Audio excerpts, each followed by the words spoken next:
Mari kita melanjutkan kajian kita tentang ayat ketiga surah Al-Baqarah.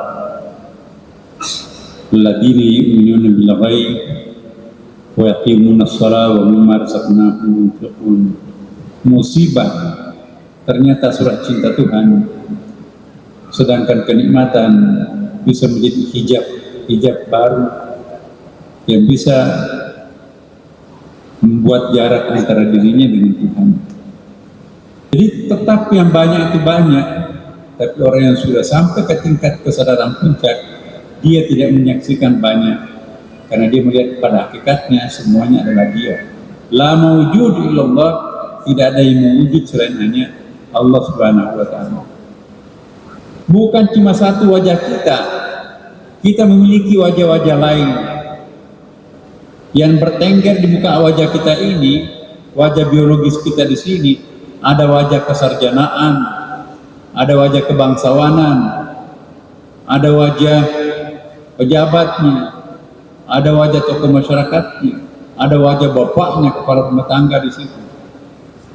Jadi seluruh topeng-topeng yang bertengger di muka kita ini, menyelimuti muka kita yang penuh kepalsuan ini, itu pun juga harus dibersihkan.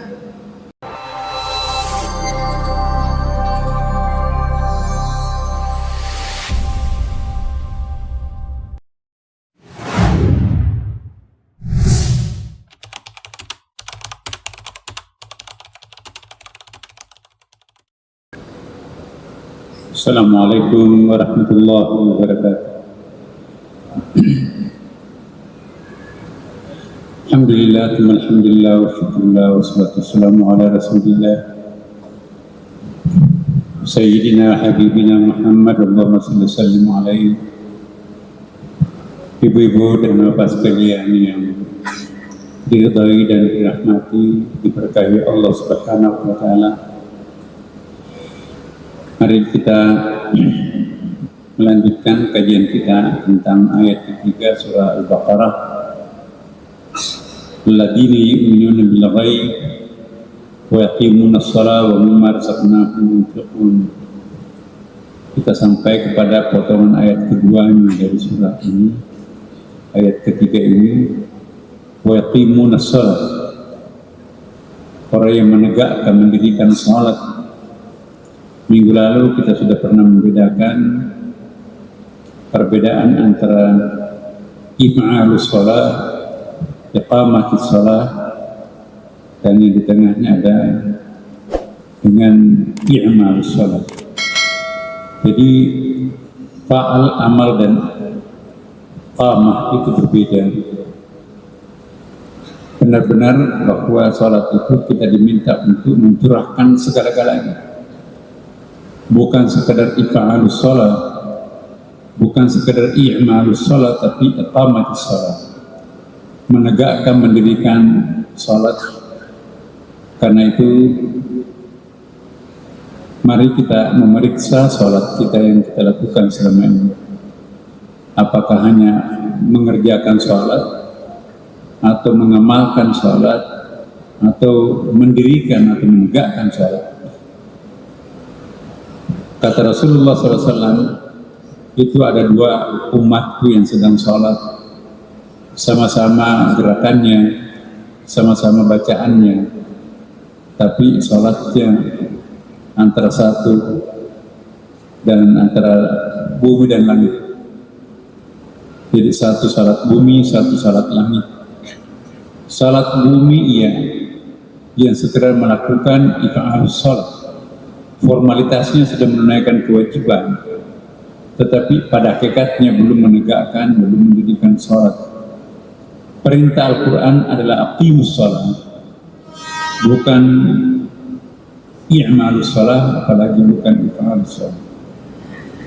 Mari kita lihat, pada minggu lalu kita membahas tentang ruku syariah, ruku tariqah, dan ruku hakikat. Hakikat ruku itu seperti apa? Hakikat ruku itu ialah untuk mewujudkan keadaban dalam rangka menjemput keakraban. Ruku itu adalah keadaban, sujud itu adalah keakraban. Antara keakraban dan keadaban ini ada berdiri di antara berdiri setelah ruku, itu namanya i'tidal. Berdiri tegak setelah ruku, ya. Itu ada kesempatan yang sangat mahal kalau orang tahu apa hakikat berdiri setelah ruku. Rahasia bangkit dari ruku itu biasa disebut dengan i'tidal, berdiri tegak atau mengangkat kepala lurus ke atas. Maknanya ialah beranjak dari pluralitas nama-nama, bangkit dari fana di dalam sifat-sifat, terbebas daripada hijab-hijab cahaya yang ada di antara hamba dan Tuhan. Jadi kalau orang sudah bangkit dari ruku, dia tidak menyaksikan banyak, dan dia saksikan hanya satu, menyaksikan hanya wajahnya Allah. Hilanglah yang banyak itu, dan yang muncul hanya satu. Kemanapun pandangannya melihat, menatap, maka yang dia lihat dan dia saksikan hanya wajah Allah Subhanahu wa Ta'ala. Maka itu mulutnya selalu tersenyum, mukanya selalu ceria. Orang yang bangkit dari rukunya itu dia sudah tidak membedakan antara musibah dan kenikmatan. Dia sadar betul apa hakikat kehidupan. Musibah ternyata surat cinta Tuhan, sedangkan kenikmatan bisa menjadi hijab baru yang bisa membuat jarak antara dirinya dengan Tuhan. Jadi saya ulangi sekali lagi ya, bahwa orang yang mencapai hakikat salat, orang yang betul-betul mencapai puncak kekhusyuan dalam salatnya, tidak diukur bagaimana enjoy, bagaimana nikmatnya ketika ia melakukan salat, tapi diukur ketika orang yang sedang salat itu melihat bahwa segalanya adalah sama, semuanya tajallinya, manifestasinya Allah Subhanahu wa Ta'ala. Dia melihat kenikmatan dan dia melihat juga penderitaan sebagai sesuatu yang sama. Dua-duanya dari Allah Subhanahu wa Ta'ala. Bahkan musibah, penderitaan, bahkan penyakit itu dianggapnya surat cinta Allah. Karena kita lebih gampang mengingat Allah kalau diuji musibah, penderitaan, dan penyakit, ketimbang kita diuji dengan kenikmatan, kemewahan, dan keberhasilan. Kenikmatan kesuksesan inilah yang seringkali membuat hijab-hijab nurani. Kita tidak sadar kalau kita itu melupakan Allah. Kita tidak sadar kalau yang dalam pikiran kita itu hanya ada materi, hanya ada dunia, hanya ada uang, hanya ada keluarga. Lupa kalau Tuhan itu sesungguhnya yang maha ada. Akan tetapi kalau orang diuji dengan musibah, penderitaan, kesedihan, biasanya yang tampak di matanya itu adalah Tuhan yang maha penolong. Jadi Bapak Ibu sekalian, lebih gampang orang mengingat Allah manakala ia diuji dengan musibah, penderitaan, ya, daripada orang itu yang sedang diuji dengan kemewahan dan kenikmatan kesuksesan. Bangkit dari ruku, inilah yang mampu menyamakan antara penderitaan dan kenikmatan, antara yang satu dan yang banyak. Yang banyak ini terlihat hanya satu. Semuanya adalah menampilkan wajah Allah Subhanahu wa Ta'ala. Itulah yang disebut dengan kesadaran kolektif. Sudah mampu membayangkan apa yang disebut dengan al-hudurul uluhiyah, hadratul ilmi, yang dilihat adalah wajah Allah. Fa aina tuwallu fa thamma wajhullah, kemanapun kalian menghadapkan mukanya, engkau hanya akan menjumpai wajah Tuhan. Jadi bukan yang banyak itu menjadi satu kesatuan, tapi yang banyak itu dipandang sebagai satu. Tetap banyak itu banyak, tetapi dalam pandangan orang yang super sadar, yang banyak itu sesungguhnya hakikatnya adalah satu. Dia tidak melihat aratnya, tapi dia sudah menyaksikan apa yang disebut dengan jauhar. Jauhar itu adalah asal usul segala kejadian, sedangkan arat itu adalah penampakan yang tumbuh daripada arat sumber yang sama. Kalau boleh saya ilustrasikan, orang yang melihat arat ialah orang yang melihat lemari, meja, kursi, jendela, pintu, rak, kusen, banyak kan? Tapi orang yang melihat hakikat, dia cuma melihat satu, dia melihat kayu. Yang kita lihat itu sebetulnya bukan banyak. Yang banyak itu dilihatnya hanya satunya. Apa yang satu itu? Kayu itu. Bukankah kayu yang menjadi meja, kayu yang menjadi kursi, kayu yang menjadi rak, lemari, pintu, kusen, jendela. Bisa dikatakan banyak, itulah arat, tapi bisa dikatakan satu, itulah jauhar. Jawahir. Ditarik ke atas nanti atau ditarik ke bawah, pada hakikatnya yang banyak ini memang hanya satu, bersumber dari yang maha satu. Siapa sumbernya yang banyak ini? Allahu Ahad. Qul huwallahu ahad, Allahu samad, lam yalid wa lam yulad, tidak bercabang, tidak beranak, tidak diperanakkan. Orang yang bangkit dari ruku, Bapak sekalian, dia sudah tidak sadar kalau yang dilihat itu banyak. Dia tidak melihat jendela, dia tidak melihat meja, dia tidak melihat kursi, dia tidak lagi melihat rak, pulpit. Yang dia lihat, aku cuma melihat kayu. Lebih dalam lagi, aku tidak melihat kayu, aku tidak melihat plastik, aku tidak melihat gelas, aku tidak melihat air. Yang aku lihat adalah jauhar daripada itu semua. Apa yang menjadi sumber plastik, tanah, air, besi, itulah jauhar. Hakikat jauhar tidak lain adalah Allah Subhanahu wa Ta'ala. Jadi tetap yang banyak itu banyak, tapi orang yang sudah sampai ke tingkat kesadaran puncak, dia tidak menyaksikan banyak, karena dia melihat pada hakikatnya semuanya adalah dia.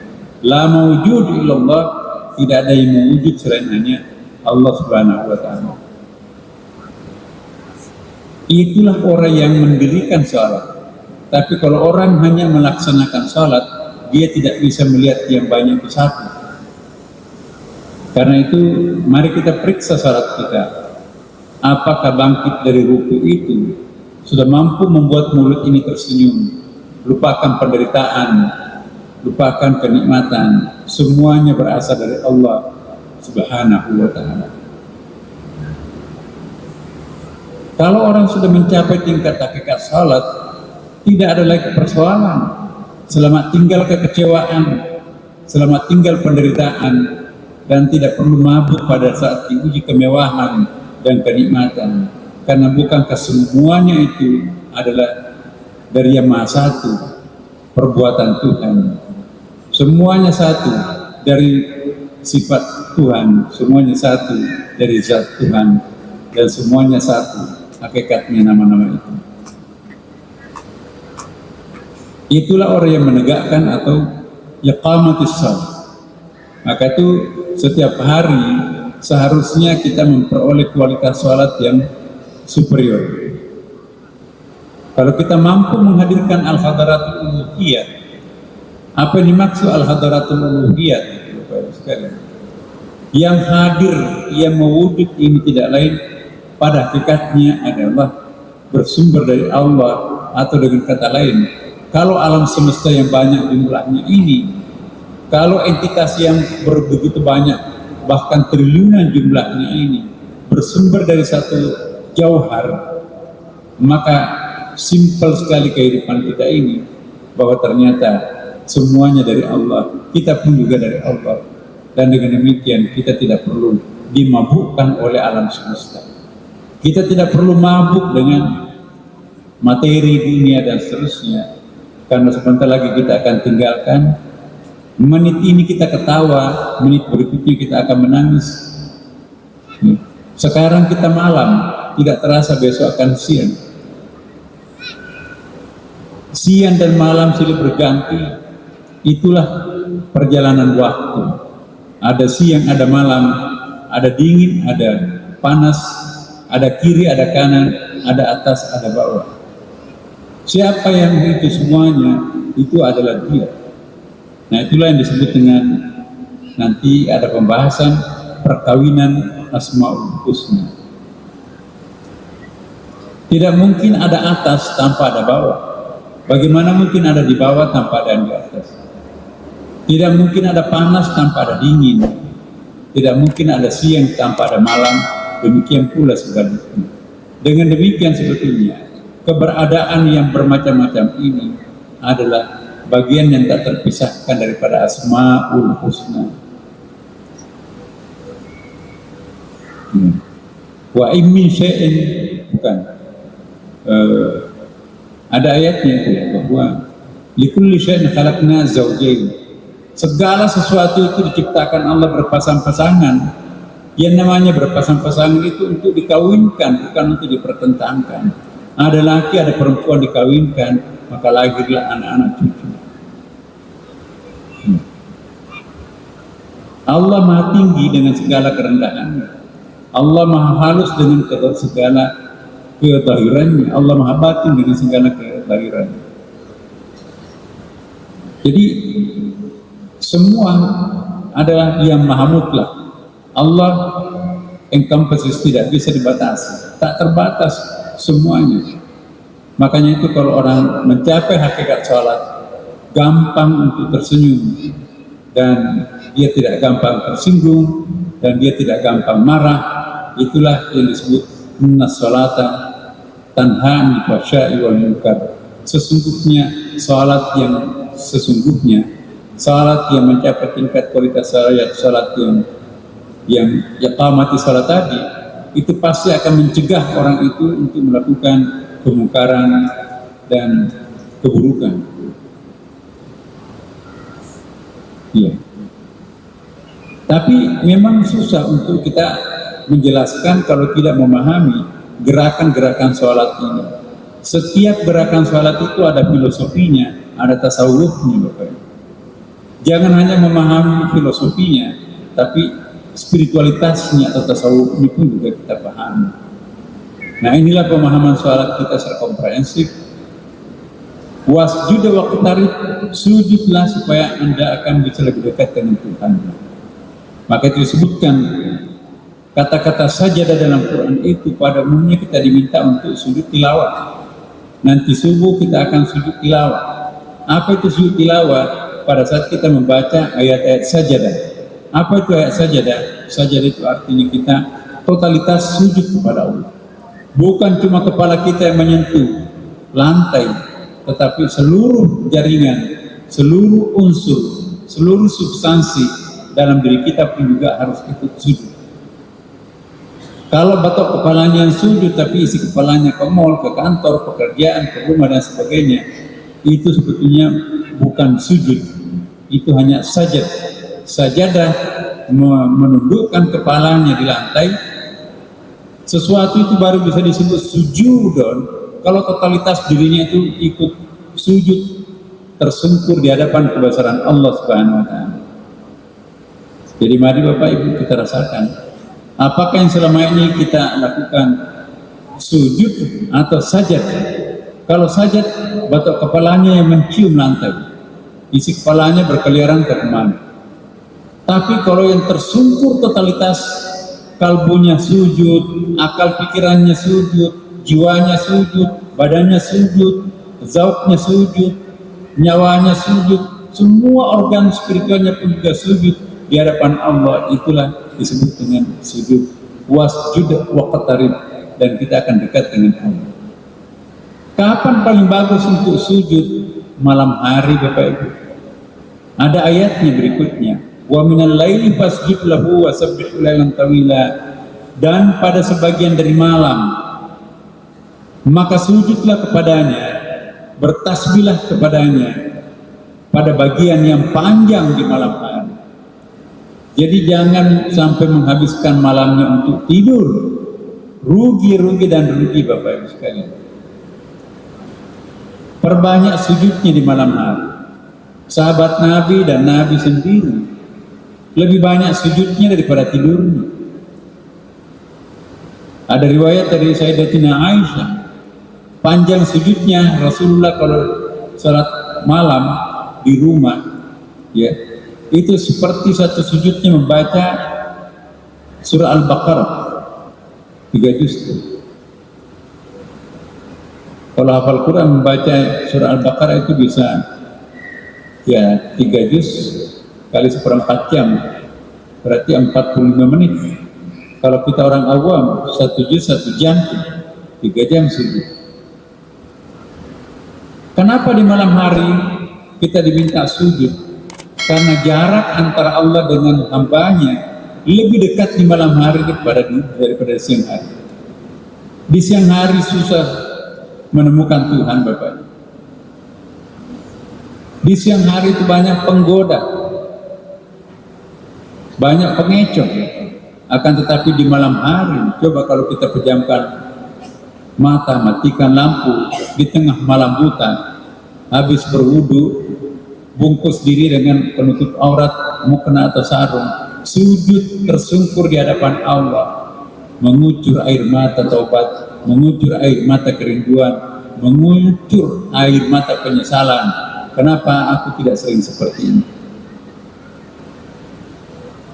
Maka itu kita dianjurkan, orang yang beriman itu dipanggil mesra oleh Allah. Ya ayyuhalladzina amanu ruk'u wasjudu wa'budu rabbakum waf'alul khaira la'allakum tuflihun. Wahai orang-orang yang beriman, rukulah, sujudlah, sembahlah Tuhanmu dan perbuatlah kebajikan supaya kamu mendapatkan kemenangan. Al-muflih. Wa qulna lahum udkhulul baba sujada, dan kami katakan kepada mereka, masukilah pintu gerbang itu sambil bersujud.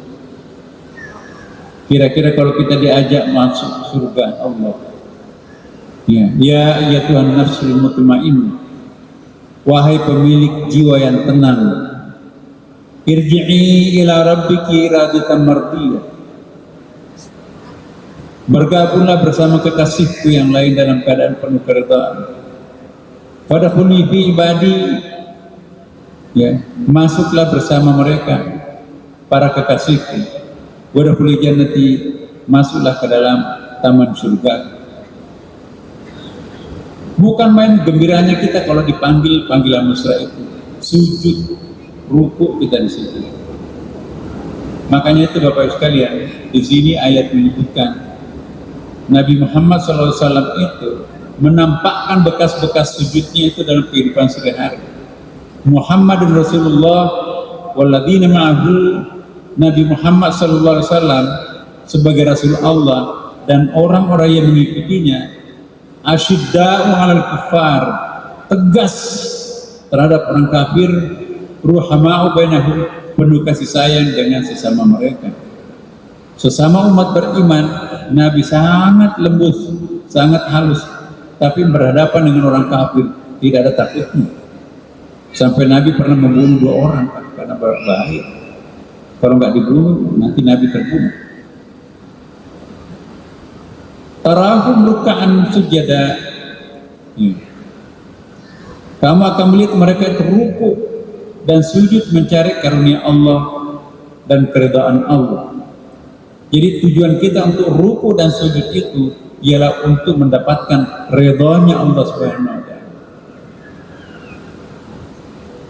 Ridwan itu apa ya? Ridhonya sangat banyak. Kenapa mereka itu? Karena simahum fi wujuhihim min athari sujud. Itu semuanya tanda-tanda sujud. Jadi kalau kita mendapatkan ketenangan batin, mendapatkan ridwan tadi, ya, mendapatkan ketegasan terhadap yang kufur, kelemah lembutan terhadap orang yang beriman, maka itu adalah buah daripada sujud itu sendiri. Kalau kita tidak tegar berhadapan dengan orang kafir, tidak lemah lembut berhadapan dengan sesama kita, maka itu tidak ada bekas sujud di wajah kita. Jadi yang dimaksud athar sujud di sini, Bapak Ibu sekalian, itu tampak bukan pada jidat kita, ada hitam-hitam di sini. Ada orang yang menafsirkan melalui ayat ini, ayo kita menciptakan athar sujud. Athar sujud itu ada yang sengaja menggosok-gosokkan di sini, jidatnya sampai hitam, bangga dengan jidat hitam. Itu bisa berdosa loh Bapak. Ciptaan Allah yang begitu cantik, masa mau dirusak dengan menghitamkan? Namanya saja wajah. Yang diperintahkan di situ bukan memberikan bekas hitam di sini, di jidat. Ayatnya coba kita lihat. Simahum fi wujuhihim min atharis sujud. Athar itu artinya bekas. Di mana bekas itu muncul? Wujuhun. Wajah itu kan bukan jidat, ya kan? Seandainya Allah mengatakan simahum fi jabhatin, muncul bekas sujud pada jidatnya, kan tidak. Muncul bekas sujud pada wajahnya. Apa bedanya wajah dengan jidat? Kalau jidat di atas kening, kalau wajah keseluruhannya bagian muka kita. Dan itu jamak lagi Bapak Ibu sekalian. Simahum fi wujuhihim, bukan simahum fi wajhihim, tapi wujuhihim. Ini mengisyaratkan kepada kita bahwa kita itu sebetulnya memiliki banyak wajah Bapak Ibu. Bukan cuma satu wajah kita memiliki wajah-wajah lain yang bertengger di muka wajah kita ini. Wajah biologis kita di sini ada wajah kesarjanaan, ada wajah kebangsawanan, ada wajah pejabatnya, ada wajah tokoh masyarakatnya, ada wajah bapaknya, kepala rumah tangga di situ. Jadi seluruh topeng-topeng yang bertengger di muka kita ini, menyelimuti muka kita yang penuh kepalsuan ini, itu pun juga harus dibersihkan. Tidak cukup hanya dibersihkan, ingat wudunya itu kan. Ya ayyuhalladzina amanu idza qumtum ila shalah faghsilu wujuhakum. Yang pertama itu harus dibersihkan wajah-wajah kita di sini. Dan yang kedua nanti kita diminta supaya yang sujud itu bukan hanya wajah biologis ini, wajah pejabatnya pun juga harus, topeng jabatannya pun harus sujud, topeng keilmuannya harus sujud, topeng kebangsawanannya pun juga harus sujud. Jadi semua topeng yang berlapis-lapis ini harus sujud. Itulah yang disebut dengan simahun fi wujuhihim min athari sujud. Jujur Bapak Ibu, orang begitu hormat terhadap kita, apakah karena menghormati wajah kita yang cantik, atau menghormati ke wajah kita yang ganteng, atau mereka respect terhadap kita karena kepintaran kita menyusun topeng yang berlapis. Di depan mahasiswanya dia tampil dengan menggunakan topeng profesornya, di depan umatnya dia pakai topeng kiai. Pulang kampung dia pakai topeng kebangsawanannya, itu bangsawan darah biru, minggir. Di depan bawahannya dia pakai topeng jabatannya. Semua topeng-topeng itu harus dibersihkan, semua topeng-topeng itu harus disujudkan. Itu yang disebut dengan bekas sujud. Nah, kalau semua lembaran-lembaran topeng itu sujud dan bersih, insya Allah itulah yang disebut dengan asar sujud. Tetangganya respect karena ada bekas sujud, tidak pelit, tidak sombong, tidak angkuh. Kenapa? Dia sering sujud. Orang yang tidak pernah sujud, Bapak Ibu, atau kalau orang hanya rajin saja tidak sujud, ya nggak ada bekasnya. Yang memberikan pembekasan terhadap wajah itu sujud, bukan sajad. Bedakan antara sujud dan sajad. Sajadah fi'il itu, saja dia sujud menundukkan kepala ke lantai, itu sajad. Tapi kalau sujud itu hakikat sujud itu sendiri. Maka itu nanti kalau kita sujud salat isya, Bapak Ibu sekalian, mulailah malam ini kita melakukan sujud yang sesungguhnya, tersungkur di hadapan kebesaran Allah Subhanahu wa taala, seperti yang disampaikan dalam ayat berikutnya, walladzina yabituna lirabbihim sujadan wa qiyama, dan orang-orang yang melalui malam hari dengan bersujud dan berdiri untuk Tuhan mereka, betul-betul semuanya untuk Allah. Innama yu'minu bi ayatina alladziina idza dzukkiru biha kharru sujadan wa sabbahu bihamdi rabbihim wa hum la yastakbirun. Tilawah di situ. Sesungguhnya orang-orang yang beriman dengan ayat-ayat kami adalah orang-orang yang apabila diperingatkan dengan ayat-ayat kami, mereka menyungkurkan sujud dan bertasbih serta memuji Tuhannya, sedang mereka itu tidak menyombongkan diri. Kalau orang itu masih sombong, masih angkuh, itu tidak punya bekas sujud. Tapi kalau orang itu tawadu padahal pejabat, kalau orang itu santun padahal ulama, kalau orang itu rendah diri padahal bangsawan, itu pertanda orang itu punya bekas sujud. Tepat, tapi sekalipun haji berkali-kali, sekalipun pakai merek Kiai Haji segala macam di situ, tapi kalau penampilannya sombong, angkuh, memandang renteng, memandang enteng semua orang, nggak ada kesantunannya sama sekali. Apapun yang akan keluar dari mulutnya itu dia ceplos-ceploskan. Tidak ada yang tertahan, unek-uneknya semua dibongkar. Itu pertanda tidak ada bekas sujud pada diri orang. Orang yang memiliki bekas sujud bicara seperlunya dan lebih banyak diam. As-sumtu hukmun, diam itu adalah hikmah yang paling dalam. Jadi para salikin menganggap bahwa puncak rahasia sholat itu adalah pada sujud. Sujud tidak lagi dianggap pemberhentian sementara atau wukuf, tapi ujung sebuah perjalanan dan pencarian spiritual itu disebut dengan wusul. Wusul itu mentok, Bapak. Kalau wukuf itu transit. Sampai di Arafah, wukuf di Arafah, bukan selesai haji di Arafah. Walaupun ada hadis kan al-hajju Arafah. Tidak sah hajinya orang itu kalau tidak sampai melewati Musdalifah bermalam dan juga sampai ke Mina melempar sampai dulu Talun. Ya. Maka itu Arafah itu disebut wukuf di Arafah, tidak disebutkan sebagai wusul di Arafah. Wusulnya di mana? Di Mina. Tapi Mina yang mana? Ini bagi pendapat Imam Syafi'i. Nah, ini saya tidak ingin kontroversi di sini ya. Karena kalau Mina jadi itu, sebagian pendapat ulama kita itu sudah bukan Mina.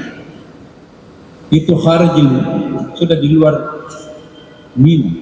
Sedangkan yang diminta adalah Mina. Ada Mina jadi yang itu naik ke atas. Saya diberitahu seorang ulama besar di Mekah, Pak, kenapa orang Indonesia itu memilih tempatnya di Mina? Jadi di luar Mina. Sudah bukan Mina itu. Maka itu banyak orang bergerombolan bergerombol di dalam Mina dan sekitarnya, karena itulah yang sesuai dengan teks Allah SWT.